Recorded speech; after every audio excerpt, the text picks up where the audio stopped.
भारत माता की जय। मौत की मंडियों में सबने बढ़ बढ़ के बोलियां दी हैं। जब भी मांगी मेरे देश ने कुर्बानी, माओ ने भर भर के झोलियां दी हैं। आज मेरा ये फर्ज भी है, मेरी जिम्मेदारी भी है और मुझ पर यह कर्ज भी है। मैं समंदर को कोशिश कर रहा हूं आज अल्फाजों में बांधने की। आओ झुक कर करें सलाम उन्हें जिनका ये मुकाम आता है। बड़े खुश नसीब होते हैं वो लोग जिनका लहू वतन के काम आता है। इसके आगे तभी देखना जब कुछ वक्त हो खाली।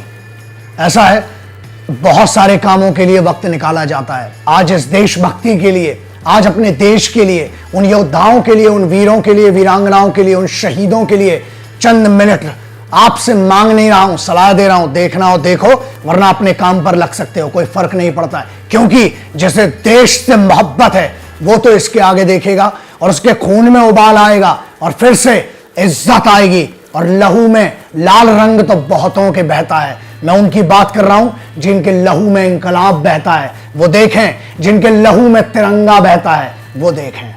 गरकौन गांव कारगिल, 2 मई सन 1999।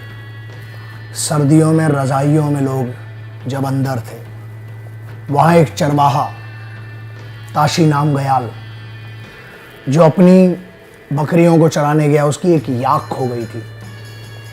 उसको ढूंढते ढूंढते 10:42 जब सूरज भी नहीं निकलता है पहाड़ियों पर, उस समय इस चरवाहे ने, ताशी नाम गयाल, इसने देखा कि सामने की पहाड़ियों पर कुछ उसको हलचल दिखी। क्योंकि इसने अपने बायनोकुलर से जब देखा तो दूरबीन में इसको कुछ हलचल दिखी और भागा भागा आया। और वहीं से शुरुआत हुई एक बहुत बड़े युद्ध की, बहुत बड़ी कहानी की, जिसे आप और हम कारगिल युद्ध के नाम से जानते हैं। ऑफिशियल डेट मानी गई 19 मई सन 1999 जब यह शुरुआत हुई। लेकिन मैं बताता हूं और मेरी कोशिश है, शुरुआत जहां से हुई वो था 2 मई सन 1999। Temperature 47.5 degree Celsius. जहां खून सूख जाता है, श्वास रुक जाती है, वहां पर भी सेना खड़ी हुई थी। उसने ये 6 बंदों की घुसपैठ देखी कहां। बटालिक सेक्टर के गरकौन गांव में रहता था और वहां से चलते चलते बंजू टॉप पर पहुंचा। और बंजू टॉप में जब इसने सामने की पहाड़ी पर देखा तो 6 लोगों की घुसपैठ हो रही थी। और उसके बाद दौड़ते दौड़ते आया, क्योंकि उसके लिए भी एक नई बात थी।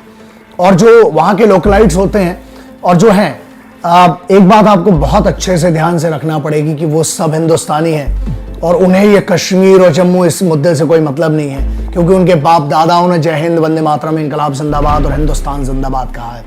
तो ये दौड़ते आया और वहां उसी 2 मई 1999 को इसने 2 सिपाहियों को इसकी खबर दी कि साहब सामने की पहाड़ी पर 6 लोग इसे दिखे थे। और वहां से शुरुआत हुई।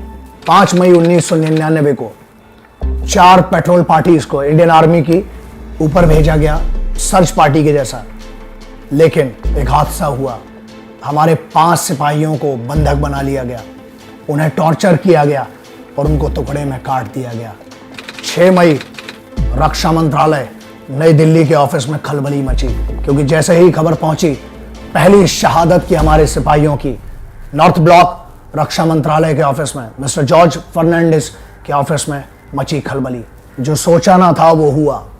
8 मई को जब ये खबर इस्लामाबाद के हेडक्वार्टर्स में पहुंची तो वहां मची हुई खलबली के कारण 9 मई सन 1999 की शाम को वहां से हैवी आर्टी शेलिंग की गई।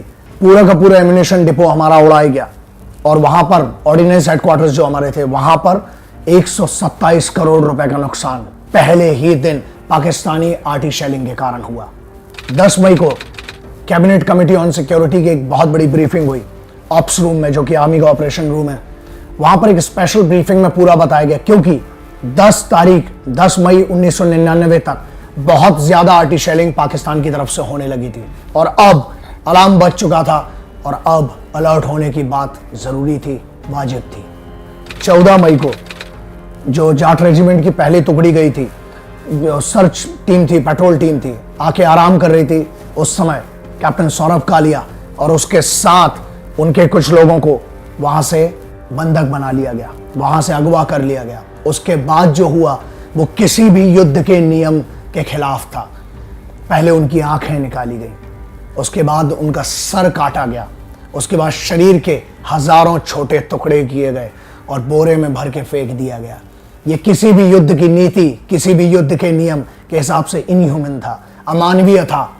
लेकिन उसके बाद ये समझ में आ गया कि ये चंद घुसपैठिए नहीं थे, ये बहुत बड़ी साजिश थी और बहुत बड़ा एक युद्ध का ऐलान 14 मई के दिन लग रहा था कि अब ये जो बात है ये बढ़ेगी।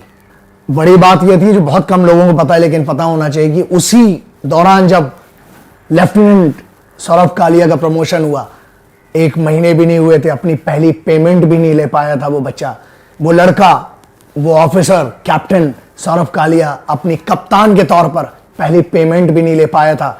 और माँ बाप को तो बाद में बहुत पता चला कि उनके बेटे के शरीर के टुकड़े भी नहीं नसीब हुए। मस्को और बटालिक सेक्टर के बीच में 16 और 17 तारीख को, 17 मई को यह पता चला, कारगिल से उत्तर की तरफ, नॉर्थ की तरफ लगभग 80 किलोमीटर के पूरे दायरे में ऊंची ऊंची जितनी भी टॉप पहाड़ियां थी, जो भी पोस्ट थी, उनको कैप्चर करके बहुत अच्छी पोजीशन पर थे। मतलब पूरा टॉप से जो मेन मुद्दा था NH1, उसको देख सकते थे। हर एक कार्रवाई, छोटी से छोटी कार्रवाई, क्योंकि हमारी तरफ से भी कार्रवाई शुरू हो गई थी, लेकिन हर कार्रवाई को, छोटी और बड़ी कार्रवाई को बहुत तरतीब से और बहुत अच्छे तरीके से देखा जा रहा था। उनके पास भारी तादाद में बहुत ज्यादा एम्यूनेशन था, क्योंकि एक गोली के जवाब में आप 10 गोलियां या 50 गोली तभी मार सकते जब आपकी पोजीशन बहुत अच्छी हो, आपको समझ में आ रहा हो और आपके पास बहुत ज्यादा एम्यूनेशन हो। और उनके पास स्ट्रिंगर मिसाइल्स, एंटी एयरक्राफ्ट और जितने भी मल्टी बैरल गन्स थी वो थी उनके पास, और MMG मोटार मशीन गन्स की उनके पास इतनी तादाद थी, क्योंकि यहां से एक फायर खुलता था, वहां से 50 फायर आते थे। तब लगा कि मामला बहुत ज्यादा सीरियस है और 18 मई 1999 को यह खबर रक्षा मंत्रालय तक फॉरवर्ड की गई और 19 मई 1999 को औपचारिक तरीके से ऑफिशियली यह कहा गया कि 19 मई 1999 को कारगिल युद्ध की शुरुआत ऑफिशियली शुरू किया गया। अब एक बड़ा मोड़ था। 24 मई को सैन्य कार्यवाही निदेशालय, जहां उसका ऑपरेशन रूम था, वहां पर AY टिप्पणी सर को जनरल मलिक सर ने बुलाया। जनरल मलिक ने वहां पर इसलिए बुलाया क्योंकि 22 और 23 को जो रैकी की गई, जो उन्होंने पूरा दौरा किया, उसके बाद उन्हें समझ में आ गया कि अब ये वॉर जोन है, और वॉर जोन का डिस्कशन करने के लिए उन्हें उस ऑपरेशन रूम में बुलाया गया। और उसके बाद डिस्कस हुआ कि एयर चीफ मार्शल से जो डिस्कस हुआ कि अब हमें एयर सपोर्ट की भी जरूरत पड़ेगी, और उसके बाद एयरफोर्स ने अपना मूवमेंट शुरू किया। बट एयर चीफ मार्शल की भी एक बहुत बड़ी प्रॉब्लम थी, क्योंकि स्ट्रेटेजिकल तौर पर मुंटोडालो और टाइगर हिल बहुत ज्यादा इंपॉर्टेंट था हमारे लिए वापस हासिल करना उसको। लेकिन जो मेन इशू ये रहा था कि माउंटेन्स में air strike is one of the biggest issues. But chief जो थे, उनने AY टिप्पणी सर ने अपने बेस्ट जो टीम थी, को टीम को बुलाया, और उसके बाद ऑर्डर्स हुए कि हमें ये किसी भी कीमत पर हासिल करना है। 24 मई मुंटोडालो और टाइगर हिल दोनों पर अटैक किया और पहला सक्सेसफुल ऑपरेशन वहां पर करके दिखाया, which was next to impossible, because जो कंडीशंस थी और टेम्परेचर भी बहुत कम चल रहा था। माउंटेन स्ट्रेटेजिकल पोजीशंस के हिसाब से हमारे लिए इंपॉर्टेंट था, लेकिन माउंटेन्स में एयर स्ट्राइक करना मौत को दावत देने के बराबर था। लेकिन ये जज्बा ही होता है जो लहू में बहने लगता है और कहता है कि दोस्त, शायद इसी दिन के लिए फौज ज्वाइन की थी। 25 मई 7 रेस कोर्स प्रधानमंत्री आवास नई दिल्ली पर एक प्रेस कॉन्फ्रेंस हुई, जो कि बहुत कम, आवास पर बहुत कम होती है। प्रेस कॉन्फ्रेंस हुई, वहां पर पूरे के पूरे साक्ष्य, तथ्य और जो भी फैक्ट्स थे अटल बिहारी वाजपेयी साहब ने पूरे प्रेस मीडिया के सामने रख दिए कि ये सिचुएशन है और हमारे साथ ये हो रहा है वहां पर वैली में, जम्मू एंड कश्मीर में। और उसके बाद एयर चीफ मार्शल AY टिप्पणी सर ने पूरी की पूरी एयर स्ट्राइक फुल स्विंग में खोल दी और अब शुरू हुआ हमारी स्ट्राइक का पहला दिन। 26 मई पठानकोट और श्रीनगर एयरबेस से उड़ान भरी गई। MiG-21, MiG-27 और Mi-17 हेलीकॉप्टर, साथ में अब बारी थी घायल परिंदों की, अब बारी थी उन लड़ाकू विमानों की जो बहुत गुस्से में अब तक भर चुके थे। और पहली स्ट्राइक की गई 26 मई सन 1999 को इंडियन एयरफोर्स के फाइटर्स जेट के द्वारा। आज सुबह 0.4590 पर हमला किया गया और उसके साथ ही बटालिक दोपहर के पहले तक बटालिक पर भी हमला किया गया। और इसके साथ नीचे इंडियन आर्मी की इन्फेंट्री बटालियंस और आर्टिलरी के डिप्लॉयमेंट के साथ ऑफिशियली ऑपरेशन विजय और उसके साथ साथ एयरफोर्स का सफेद सागर, ये 2 ऑपरेशंस की शुरुआत हुई। लेकिन एक टेक्निकल प्रॉब्लम था। तुर्तुक और मशको इन वैलीज में, इन सेक्टर्स में इन्फेंट्री का ज़्यादा डिप्लॉयमेंट या आर्टिलरी का ज़्यादा डिप्लॉयमेंट करना, इसका मतलब ये था कि हम पाकिस्तानी आर्मी को एक मौका देते हैवी डिप्लॉयमेंट करने का। और अगर एयरफोर्स के ज़्यादा मूवमेंट दिखते, उसका एक इशू ये था कि हम उनको भी एक मौका दे रहे हैं वॉरफेयर खोलने का। और उसके साथ साथ क्योंकि एक चोट खा चुके थे 1965 के जैसा एयरफोर्स की एक नॉर्मल ड्रिल थी, लेकिन उसके जवाब में पाकिस्तानी एयरफोर्स ने बहुत भारी भरकम तरीके से बहुत बड़ा हमला किया था एयरफोर्स का। तो वो एक चिंता भी थी, टेक्निकल पॉइंट्स थे, लेकिन उसके बाद भी बहुत संभलते संभलते कदमों को आगे बढ़ाया। और 26 मई का दिन बहुत बड़ा दिन था। सुबह से लेकर रात तक इंडियन आर्मी, हमारी इन्फेंट्री बटालियंस के लिए, हमारी आर्टिलरी के लिए और इंडियन एयरफोर्स के लिए भी। और अगर इसका आप बहुत गौर से अगर इसको सोचना है, ये प्रॉब्लम ये थी कि अगर बहुत ज्यादा वहां से आर्टिलरी के लिए हम मौका देते या उनके डिप्लॉयमेंट को मौका देते तो इसका पूरा का पूरा फायदा घुसपैठियों को होता, जो कि हमारे लिए और ज्यादा खतरनाक था, क्योंकि उसकी आर्टिस्ट शेलिंग के ही उसी के शेड में ये आगे बढ़ रहे थे। और अब क्या आगे बढ़ते, लगभग 11 किलोमीटर तक तो अंदर थे।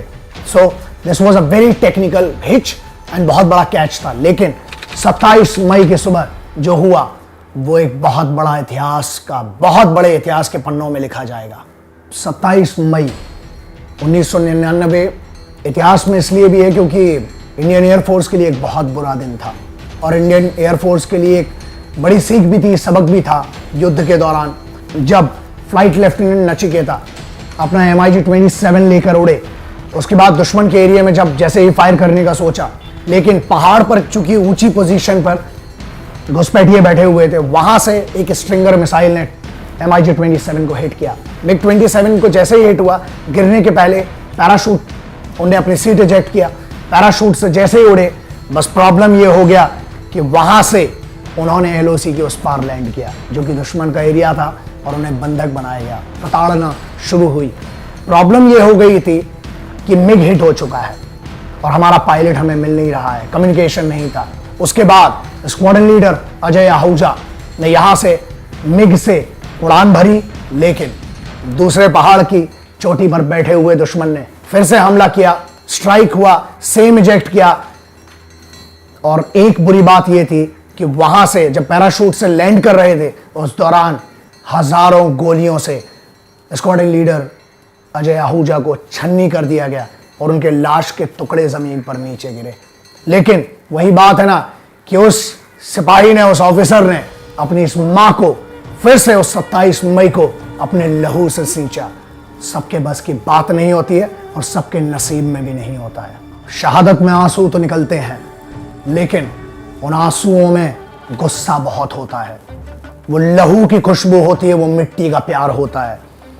बैठे नहीं, इंडियन एयरफोर्स ने फिर से स्ट्राइक किया शाम तक 27 मई को, और पागलपन के तरीके से यहां से अपने तोपखाने नीचे से, पहाड़ के नीचे से तोपखाने के मुंह खोल दिए और शाम होते होते तक 0.4590 को अपने कब्जे में किया और पूरी ताकत से हमला किया। लेकिन कुछ जाने गई, और ऐसा है कि अब युद्ध के नियम होते हैं। युद्ध में जब जाते हैं तो सर पर कफन बांध के जाते हैं, और अब वो कफन मिट्टी में मिलने लगा था। इन्हीं हमलों के दौरान जो इन्फेंट्री बटालियंस थे नीचे से जो माउंट कर रही थी, मूव कर रही थी, उन्होंने 0.4590 और टाइगर हिल पर इकट्ठा हमला किया और बहुत बड़ा हमला किया। 28 मई को MI-17 जो हेलीकॉप्टर है उसको मार गिराया गया। वो भी एक बुरा दिन था क्योंकि बड़ा नुकसान हुआ था, 4 हमारे सिपाही शहीद हो गए थे। अब आंखों में आंखें डालकर घूरने की बात हो गई थी, तोपों से तोपों की बात हो रही थी, स्ट्राइक से स्ट्राइक की बात हो रही थी। और इसी कारण 1 जून को आर्टी शेलिंग पाकिस्तान की तरफ से बहुत बढ़ा दी गई थी, और उसके जवाब में फिर हमारी जो मूवमेंट थी वो थोड़ी सी रुकी, पीछे हटा, और फिर मूवमेंट रात को होना शुरू हो गई थी। मुद्दा बहुत क्लियर था, आर्टिक शेलिंग जो हो रही थी वो NH1 पर हो रही थी, क्योंकि टारगेट बहुत क्लियर था, NH1 को काट देंगे तो पूरा का पूरा आर्म्स, एम्यूनिशन, राशन सब काटने का मेन मुद्दा यही था जो आगे डिस्क्राइब करने वाला हूं। बट 1 जून से लेकर 4 जून तक बहुत ज्यादा आर्टिक शेलिंग हुई थी और हमारा मूवमेंट लगभग ना के बराबर ही हो गया था। 5 जून जबकि घुसपैठिए बहुत आगे तक आ गए थे, उस दिन 3 घुसपैठियों को मार गिराया गया। जब इंडियन आर्मी ने उन घुसपैठियों को मारा, बाद में जब उनके डॉक्यूमेंट्स चेक किए गए तब पता चला कि वो घुसपैठिए नहीं थे, क्योंकि अभी तक गाया जा रहा था, ये वाला राग अलापा जा रहा था। वो पाकिस्तानी आर्मी के सोल्जर्स थे, रेगुलर आर्मी के सोल्जर्स थे, और उनके डॉक्यूमेंट्स बाद में इंडियन गवर्नमेंट ने उनके साथ शेयर किए, पाकिस्तानी ऑफिशियल्स के साथ शेयर किए, और मीडिया में भी ये बताया गया कि अभी तक जो बात हो रही थी, अब ये बात ऑफिशियली, क्योंकि उनके डॉक्यूमेंट्स थे, उस पर आ गई थी और ये ऑफिशियली अनाउंस हो गया था कि पाकिस्तानी रेगुलर आर्मी के बंदे थे, ना कि कुछ घुसपैठिए। फौज गुस्साई हुई बैठी थी और 6 जून को अपनी पूरी ताकत से 3 डायरेक्शन से अब हमला बोल दिया और ऊपर चढ़े और अब घुसकर मारने वाली बात आ गई थी। तो यहां से 6 जून से ट्रायंगुलर पूरे के पूरे हमले कर दिए गए, कि सामने से नहीं कर सकते थे, दुश्मन ऊंचाई पर था। तीनों तरह से बहुत ज्यादा कैजुअलिटीज हुई थी हमारी, लेकिन फिर भी फौज आगे बढ़ रही थी। 9 जून को इंडियन आर्मी ने अपनी बहुत 2 स्ट्रेटेजिकल इंपॉर्टेंट पोजीशंस, जो की पोजीशंस थी बटालिक सेक्टर में, वो हासिल कर ली थी। भारत ने अपनी तरफ से chief of general staff lieutenant general Aziz Khan और परवेज मुशर्रफ, इन दोनों को पूरे के पूरे सबूत सौंपे। उस समय चाइना दौरे पर थे और रावलपिंडी में ये सबूत भेजे गए। उनका जो इन्वॉल्वमेंट था पाकिस्तानी आर्मी का इस पूरे हमलों में, उसको सौंपा गया, ऑफिशियली डॉक्यूमेंट्स भेजे गए थे। 13 जून बड़ा दिन था, क्योंकि तोलोलिंग पहाड़ के द्रास सेक्टर पर इंडियन आर्मी ने अपना कब्जा वापस हासिल कर लिया था। 15 जून से सलाहों का दौर शुरू हो गया था।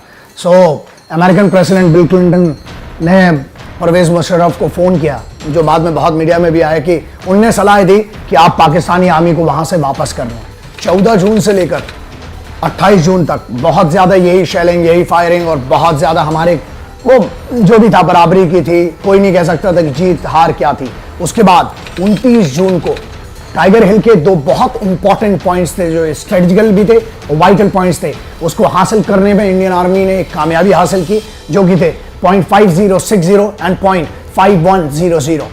2 जुलाई को एक बड़ा निर्णय लिया गया, क्योंकि पहाड़ी पर बैठे हुए दुश्मन पर आप सामने से हमला कर नहीं सकते थे, इसीलिए 3 प्रोन्ज स्ट्रैटेजी होती है, 3 प्रोन्ज अटैक सिस्टम होता है, त्रिशूल भेदिए या 3 आवामीय जो होता है, उस तरीके से 3 दिशाओं से हमला किया गया। और बहुत बड़ा दिन इसलिए था क्योंकि नुकसान अब बढ़ने वाला था। 3 जुलाई रात को 11:54 के बाद लगातार चली 14 घंटों की नॉन स्टॉप शेलिंग, फायरिंग और मुठभेड़ के दौरान हमने उसकी सुबह टाइगर हिल पर अपनी फतह पाई, जो कि बहुत बड़ा एक हौसला अफजाई थी, लेकिन नुकसान भी बहुत हुआ। 5 जुलाई इंडियन आर्मी ने पूरे द्रास सेक्टर का कंट्रोल फिर से अपने पास हासिल किया और उस दिन नवाज शरीफ ने अनाउंसमेंट किया complete withdrawal of Pakistani army.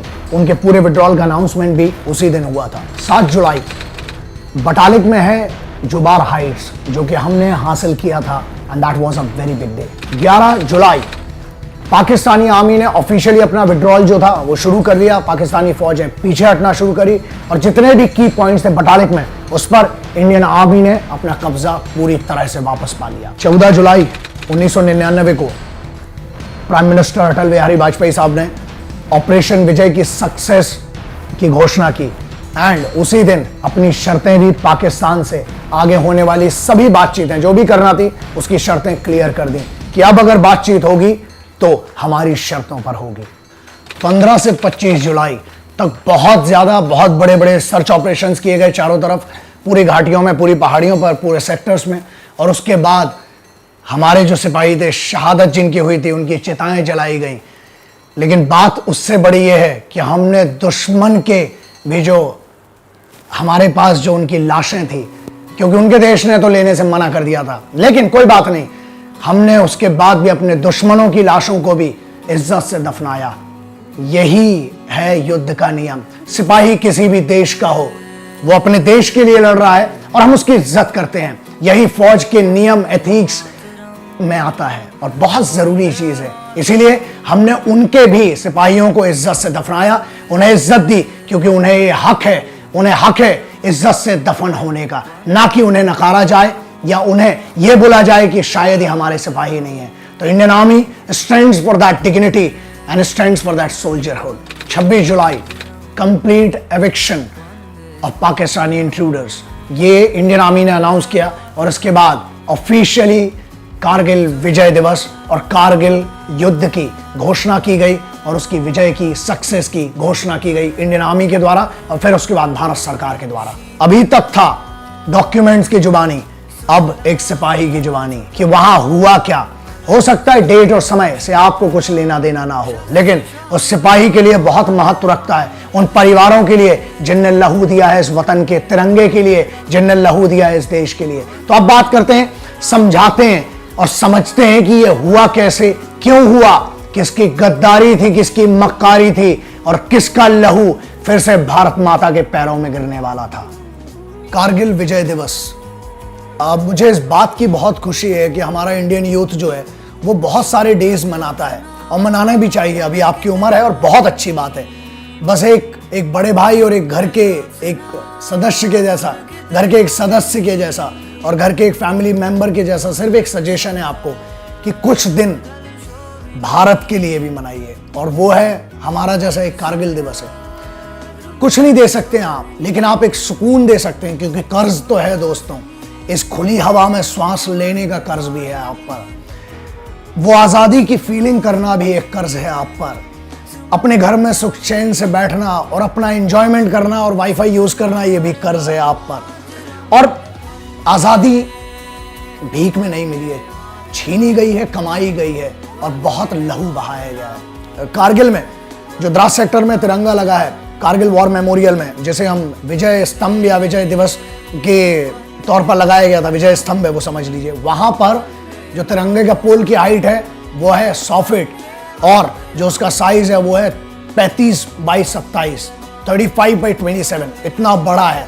तो जब आप उसको देखते हो ना, वो सुकून जो है, वो हवा में लहराता हुआ तिरंगा, वो हर किसी को नसीब नहीं होता। इसलिए उसकी इज्जत करते हुए कोशिश कीजिएगा कि ज्यादा से ज्यादा लोगों को अपनी बात उस तक पहुंचाएं और भारतीय होने पर, हिंदुस्तानी होने पर, हिंदू मुस्लिम सिख ईसाई जैन जो भी हैं आप, इस पर गर्व करना बहुत जरूरी है, क्योंकि ये आपकी आइडेंटिटी है, आपकी पहचान है, और अगर ये नहीं तो कुछ नहीं। ये सलाह है, रिक्वेस्ट बहुत कम से करता हूं, लेकिन इंडियन यूथ है, जो युवा है, मैं बहुत बड़ा फैन हूं, मैं हमेशा कहता हूं, मैं आपका मुरीद हूं। सो ये आप भी मैसेज दीजिएगा, ये हिंदू मुस्लिम सिख ईसाई मत करो यार, बांटो मत, बांटने की राजनीति मत करो, मिलकर मुट्ठी बांधो, क्योंकि जब मुट्ठी बंध के ठूसा पड़ता है ना तो चीर दिया जाता है। तो वो है कि वतन वालों, वतन ना बेच देना, ये धरती ये चमन ना बेच देना, शहीदों ने जान दी है वतन के वास्ते, शहीदों का कफन ना बेच देना।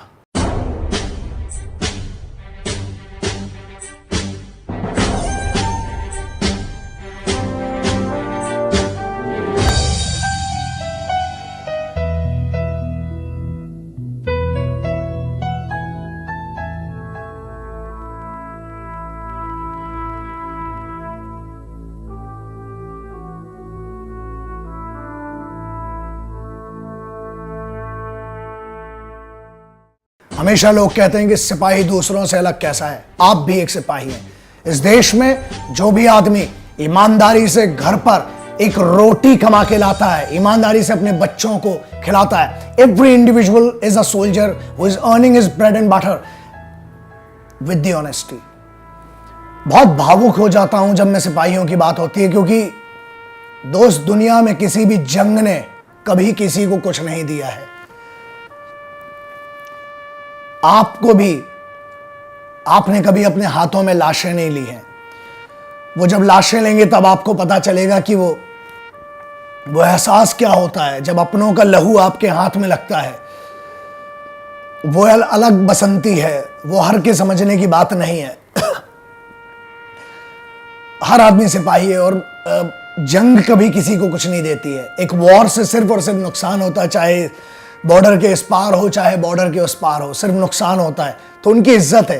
तो एक अच्छी लाइन है, मुझे लगा आपसे शेयर करूं कि घर से निकले तो देखा एक किनारा, लोगों से पूछा कि भाई बताओ क्या है ये माजरा ये सारा, तो पता चला कि वहां पर एक लाश थी डली, और पास जाकर देखा तो तमगे लगाकर चीथड़े में फटा था। पता चला मर गया सिपाही हमारा, वो सिपाही बेचारा।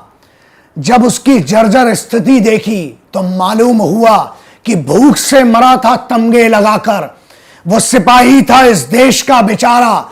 जब वर्दी उठा के देखी तो खंजर से छाती पे लिखा था सारे जहां से अच्छा हिंदुस्तान हमारा, सारे जहां से अच्छा हिंदुस्तान हमारा।